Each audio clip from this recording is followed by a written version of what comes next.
കോഴിക്കോട് താമരശ്ശേരിയിൽ ഫെയർവെൽ പാർട്ടിയെ ചൊല്ലിയുണ്ടായ സംഘടനത്തിൽ ക്രൂരമർദ്ദനത്തിന് ഇരയായി മരിച്ച ഷഹബാസിന്റെ പോസ്റ്റ്മോർട്ടം കോഴിക്കോട് മെഡിക്കൽ കോളേജിൽ പൂർത്തിയായി. മൃതദേഹം ബന്ധുക്കൾക്ക് വിട്ടുകൊടുത്തു. വിവരങ്ങളുമായി CV അനുമോദ് ചേരുകയാണ്. അനുമോദ്, പോസ്റ്റ്മോർട്ടം റിപ്പോർട്ടിൽ പറയുന്ന കാര്യങ്ങൾ എന്തൊക്കെയാണ് ഏറ്റവും ഒടുവിലത്തെ വിശദാംശങ്ങൾ?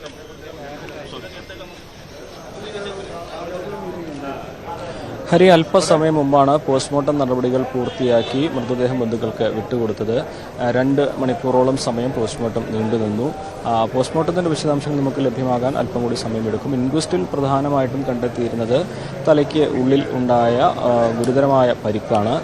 ബലമുള്ള എന്തെങ്കിലും ഒരു കാര്യം കൊണ്ട് ആക്രമിച്ചാൽ, അടിച്ചാൽ മാത്രം ഉണ്ടാകുന്ന തരത്തിലുള്ള അതീവ ഗുരുതരമായ പരിക്ക് തലയ്ക്കകത്തേറ്റിരുന്നു. ഇന്റേണൽ ബ്ലീഡിംഗ് ഉണ്ടായിരുന്നു, അതായത് ആന്തരിക രക്തസ്രാവം ഉണ്ടായിരുന്നു. തലച്ചോറ് ഇളകിയ അവസ്ഥയായിരുന്നു. കണ്ണ് പൂർണ്ണമായി അടിച്ചു പൊട്ടിച്ച നിലയിലായിരുന്നു. കാത് തകർന്നിരുന്നു. നെഞ്ചിന് പരിക്കേറ്റിരുന്നു. ഇത്തരം കാര്യങ്ങളാണ് ഇൻക്വസ്റ്റിൽ പറഞ്ഞിരുന്നത്. അപ്പോൾ ഇതൊക്കെ തന്നെയാണ് മരണത്തിലേക്ക് നയിച്ചതെന്ന് പ്രാഥമിക നിഗമനമാണ് ഉള്ളത്.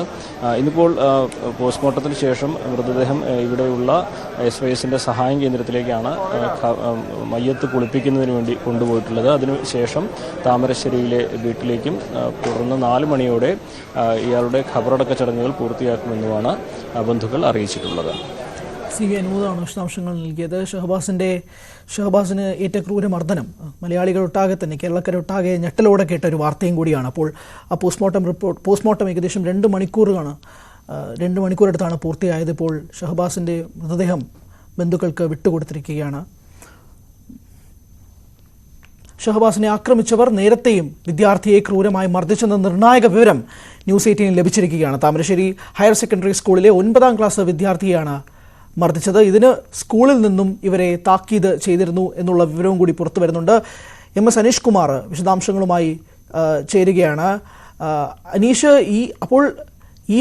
ഈ സംഘം, ഈ ഷഹബാസിനെ ആക്രമിച്ചവർ ഇതിനു മുമ്പും ഇതുപോലുള്ള അക്രമങ്ങൾ നടത്തിയിട്ടുണ്ട് എന്നുള്ള വിവരവും കൂടി പുറത്തു വരുമ്പോൾ അതിൻ്റെ വിശദാംശങ്ങളും കൂടി തന്നെ അന്വേഷിക്കണം. ഇവർ ശരിക്കും വിദ്യാർത്ഥികൾ തന്നെയാണോ, അതോ ഇവർ ഗുണ്ടാ നേതാക്കൾ പോലെ പെരുമാറുന്നതൊക്കെ നമ്മൾ CCTV ദൃശ്യങ്ങളിൽ കണ്ടതാണ്. അപ്പോൾ ഇത് തുടർച്ചയായി സംഭവിക്കുന്നതാണ്. ഇത് ഒറ്റത്തവണ മാത്രം ഉണ്ടായിട്ടുള്ളതുമല്ല.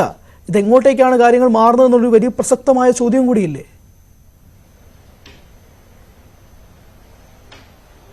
തീർച്ചയായും അങ്ങനെ തന്നെ വേണം കരുതാൻ. കാരണം ഈ താമരശ്ശേരി ഹയർ സെക്കൻഡറി സ്കൂളിലെ തന്നെ 9ാം ക്ലാസ് വിദ്യാർത്ഥിയാണ് നേരത്തെ ഈ സംഘം മർദ്ദിച്ചത്. താമരശ്ശേരി മാർക്കറ്റിൽ വെച്ചാണ് മർദ്ദനം നടത്തുകയും ചെയ്തത്. ഇതിനെ തുടർന്ന് സ്കൂൾ അധികൃതർ താക്കീത് നൽകുകയും ഒക്കെ ചെയ്തു. അതായത് ഇത് ഒറ്റപ്പെട്ട സംഭവമല്ല, അല്ലെങ്കിൽ ആദ്യമായല്ല ഒരു വിദ്യാർത്ഥിയെ മർദ്ദിക്കാൻ.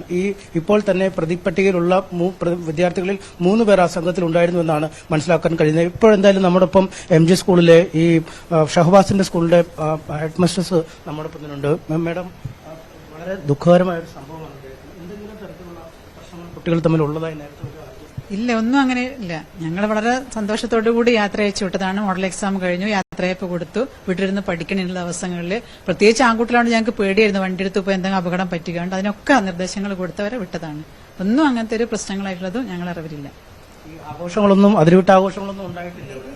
ഇവിടെ സെന്റ് ഓഫ് നടത്തി നല്ല രീതിയിൽ തന്നെ അതിൽ കുട്ടികൾ പങ്കെടുത്തു. അവർ വളരെ സന്തോഷത്തോടു കൂടി. പിന്നെ അത് പുറത്തിറങ്ങിയതിനു ശേഷം പ്രശ്നങ്ങൾ ഉണ്ടാവരുന്ന കരുതി ഞങ്ങൾ സ്കൂൾ ബസ്സിൽ അവരെ കയറ്റി അവരെ വീടിന്റെ ഓരോ കുട്ടികളെ അവരെ വീടിന്റെ അടുത്ത് ഇറക്കി കൊടുത്ത് രക്ഷിതാവിനെ ഏൽപ്പിച്ചതിന് ശേഷമാണ് ഞങ്ങൾ അത് അന്നത്തെ അവസാന ദിവസം കഴിഞ്ഞു. ഈ ട്യൂഷൻ സെന്ററിൽ ചില സംഭവങ്ങളൊക്കെ ഉണ്ടായതുമല്ലോ അറിഞ്ഞിരുന്നു. ഈ അവിടെ 2 സംഘമായി തിരിഞ്ഞാണ് ഈ പ്രശ്നങ്ങൾ അന്ന് തുടങ്ങിയത്. ഇവിടുത്തെ കുട്ടികളും താമരശ്ശേരിയിലും ഇല്ല, ഞങ്ങൾക്ക് അതിനെപ്പറ്റി ട്യൂഷൻ ക്ലാസ്സിൽ കുട്ടികൾ ട്യൂഷന് പോകുന്നവരും പോകുന്നല്ല, ഏത് ട്യൂഷൻ സെന്ററിൽ വരെ ഞങ്ങൾക്ക് അറിയില്ല. അതിനെപ്പറ്റിയും ഞങ്ങൾ അറിഞ്ഞിട്ടില്ല. ഞായറാഴ്ച ഷഹബാസ് നല്ല കുട്ടിയായിരുന്നു. 8ാം ക്ലാസ് മുതൽ ഇവിടെ പഠിക്കുന്നതാണ്. 3 വർഷം ഇവിടെ പഠിക്കുന്നു. നല്ല കുട്ടിയായിരുന്നു, മിടുക്കനാണ്. അങ്ങനത്തെ ഒരു പ്രശ്നത്തിൽ ഷഹബാസ് എന്ന് കേട്ടപ്പോൾ ഞങ്ങൾക്ക് വിശ്വസിക്കാനേ പറ്റില്ല. അവനിങ്ങനെ ആ ഒരു ഇതിൽ പെട്ടോ എന്നുള്ളത് തന്നെ. അപ്പൊ അങ്ങനെ ഒരു പ്രശ്നത്തിൽ അങ്ങനെ ഒരു താക്കീത് കൊടുക്കേണ്ടതായിട്ടും അങ്ങനെ ഒരു ഇഷ്യൂ ഉണ്ടായിട്ടേ ഇല്ല ഇതുവരെ. ഒരു പ്രശ്നങ്ങളും ഇതിനു മുമ്പ് ഉണ്ടായിട്ടില്ല. ഒരു പ്രശ്നം ഉണ്ടായിട്ടില്ല. വരുന്നു, ക്ലാസ്സിൽ ഇരിക്കുന്നു, പഠിക്കുന്നു, കൂട്ടുകാരുണ്ട്, അവർ കൂട്ടുകൂടുന്നു. അല്ലാതെ അങ്ങനത്തെ ഒരു താക്കീത് കൊടുക്കണം, രക്ഷിതാവിനെ ആവശ്യത്തിന് വിളിച്ചു വരുത്തേണ്ടത് സ്കൂളിലേക്ക് വിളിച്ചു, അങ്ങനത്തെ ഒരു സന്ദർഭം ഉണ്ടായിട്ടില്ല. ഈ കുട്ടികൾ ഈ സംഭവം മാത്രമല്ല, ഇതിന് ശേഷം വന്ന ചാറ്റുകളൊക്കെ അതൊക്കെ വലിയ ഞെട്ടിക്കുന്നതല്ലേ. ഇപ്പം മേഡമൊക്കെ ഒരുപാട് ഈ പ്രായക്കാരായ കുട്ടികളെ മാനേജ് ചെയ്ത് വർഷങ്ങളായി പോകുന്ന ആളുകളാണ്. ഇതുവരെ കേട്ടുകഴിവില്ലാത്ത രീതിയിൽ ശരിക്കും അതൊക്കെ കാണുമ്പോൾ ഒരു ഭയം തോന്നുകയാണ്. ഇനി അങ്ങോട്ടുള്ള കുട്ടികളുടെ ഭാവി എന്താണ്? ഇത്തരത്തിൽ അവരൊക്കെ ചാറ്റ് ചെയ്യുമെന്ന് പറയുമ്പോൾ അതൊരു പ്ലാൻ ചെയ്താണോ? അപ്പൊ നമുക്ക് ശരിക്കും ആശങ്കയുള്ളത്. നമ്മളെ മക്കൾ ഞങ്ങൾ ഇവിടുന്ന് നല്ല രീതിയിൽ കുട്ടികൾ എല്ലാവരും സ്നേഹത്തിൽ കാണാൻ എല്ലാ സൗഹൃദത്തിൽ പോവുക എന്ന് പഠിപ്പിച്ച് വിടുന്ന മക്കൾ ഇങ്ങനെയൊക്കെ ഇത്തരം ചിന്തകൾ അവരെ ഉള്ളിലുണ്ടോ എന്നുള്ളത് കാണുമ്പോൾ ഞങ്ങൾക്ക് അത്ഭുതം തോന്നുന്നു ശരിക്കും. മുമ്പ് തന്നെ ആലോചന ഉണ്ടായിരുന്നോ എന്ന് തോന്നിപ്പോകുന്നത് കാണുന്നു. അങ്ങനെ അത്രത്തിൽ ഞങ്ങളെ മക്കൾ ചെയ്യുന്നുള്ള ചിന്ത ഞങ്ങൾക്ക് ഇല്ല. എല്ലാം നമ്മളെ കുട്ടികളാണ്. എല്ലാം നമ്മളെ കുട്ടികളാണ്. ഞങ്ങൾക്ക് 8ാം ക്ലാസ്സിൽ വന്ന ആ ചെറിയ കുട്ടികളായിട്ട് അവരെ ഞങ്ങൾ കാണുന്നത്. ഞങ്ങളെ മനസ്സിൽ അവർ 10-ലെത്തി 15 വയസ്സായി മുതിർന്നൊക്കെ അവർക്ക് തോന്നുന്നുണ്ടെങ്കിൽ ഞങ്ങളെ മനസ്സിൽ ഇപ്പോഴും കൊച്ചു കുട്ടികളാണ്. അപ്പൊ അങ്ങനെ ഒരു ചിന്ത ഞങ്ങളെ മക്കളുടെ മനസ്സിലുണ്ടെന്നുള്ള ഞങ്ങൾക്ക് ചിന്തിക്കാനേ കഴിയുന്നില്ല. ഇതാണ് ഈ അധ്യാപകർ എപ്പോഴും അവരുടെ കുട്ടികളായി തന്നെയാണ് കുട്ടികളെ കാണുന്നത്. കാരണം 8ാം ക്ലാസ്സിൽ വെച്ച് അവരുടെ പക്കലെത്തുന്ന കുട്ടികളുണ്ട്, 5ാം ക്ലാസ്സിൽ എത്തുന്ന കുട്ടികളുണ്ട്, LKG മുതൽ അവരോടൊപ്പം എത്തുന്ന കുട്ടികളുണ്ട്. ഇതാണ് ഈ ഷഹബാസ് അടക്കമുള്ള വിദ്യാർത്ഥികൾ കളിച്ച് വളർന്ന് പഠിച്ച സെന്റ് ഓഫ് യാത്രയപ്പം കഴിഞ്ഞ് പടിയിറങ്ങിയ ആ സ്കൂളാണ്. അവിടെ നിന്നുമാണ് ഇപ്പോൾ അധ്യാപകരൊക്കെ വീട്ടിലേക്കും മോർച്ചറിയിലേക്കുമൊക്കെ മൃതശരീരം കാണാനൊക്കെ പോകുന്ന ഒരു സാഹചര്യം. നമ്മൾ പറഞ്ഞു വരുന്നത് ഈ ആദ്യം തന്നെ പറഞ്ഞ കാര്യത്തിലേക്ക് തന്നെ വന്നാൽ ഇവർക്കൊരു കൃത്യമായ കുറ്റവാസനയുള്ള കുട്ടികൾ തന്നെയാണ് എന്നാണ് നമുക്ക് ഇപ്പോൾ പുറത്തു വരുന്ന വിവരങ്ങളിൽ നിന്ന്. നമ്മൾ സ്കൂളിൽ അന്വേഷിച്ചപ്പോൾ അവിടെ നിന്നും മനസ്സിലാക്കുന്നു ചെറിയ ചെറിയ ചില കശപശകൾ ഉണ്ടാവും. ഒപ്പം അതേ സ്കൂളിലെ തന്നെ 9ാം ക്ലാസ്സുകാരനായ ഒരു വിദ്യാർത്ഥിയെ കവലയിലിട്ട് മർദ്ദിക്കുക, അല്ലെങ്കിൽ ആളുകൾ കൂടുന്ന ചന്തയിലിട്ട് മർദ്ദിക്കുക എന്ന് പറയുമ്പോൾ അത്തരം ഒരു കുറ്റവാസന അവരിൽ ഉറങ്ങിക്കിടപ്പുണ്ട്. ആ കുറ്റവാസന തന്നെയാണ് ഒരു ക്രിമിനൽ സംഘം എന്ന പേരിൽ പിന്നീട് വാട്സാപ്പ് ചാറ്റുകളിലൂടെ പുറത്തു വരുന്നത്. ഒരാളെ കൊല്ലുമെന്ന് പറഞ്ഞാൽ കൊന്നിരിക്കുമെന്നൊക്കെ പറയുന്ന രീതിയിൽ അവന്റെ കണ്ണിന് 3 കുത്തുകുത്തി, അവന്റെ ഒരു കുത്തിയപ്പോൾ തന്നെ അവന്റെ കണ്ണ് തകർന്നു, അല്ലെങ്കിൽ അവനൊന്നുമില്ലാതായി എന്നൊക്കെ പറയുമ്പോൾ അത്തരമൊരു വലിയ കുറ്റവാസന ഈ കുട്ടികളിലുണ്ട് എന്നുള്ള ഒരു തെളിവ് തന്നെയാണ് പുറത്തു വരുന്നത്. ആ കുറ്റവാസനയുടെ അല്ലെങ്കിൽ ആ അക്രമവാസനയുടെ ഒരു വലിയ ദുരന്തമാണ് നമ്മൾ കാണേണ്ടി വന്നത്. കൃത്യമായി തന്നെ അവർക്ക് ആ ഘട്ടത്തിൽ അവർക്കെതിരെ നടപടിയെടുക്കുകയോ അല്ലെങ്കിൽ കൃത്യമായ കൌൺസിലിംഗോ അല്ലെങ്കിൽ ഇത്തരം ചെറു സംഭവങ്ങളിൽ തുടങ്ങുന്ന കുട്ടികളെ നേർവഴിക്ക് നയിക്കാനുള്ള ഒരു നടപടിയൊക്കെ ഉണ്ടാവേണ്ടതായിരുന്നു. പക്ഷേ നിർഭാഗ്യവശാൽ ആ താക്കീത് കൊണ്ടൊന്നും കാര്യമായില്ല.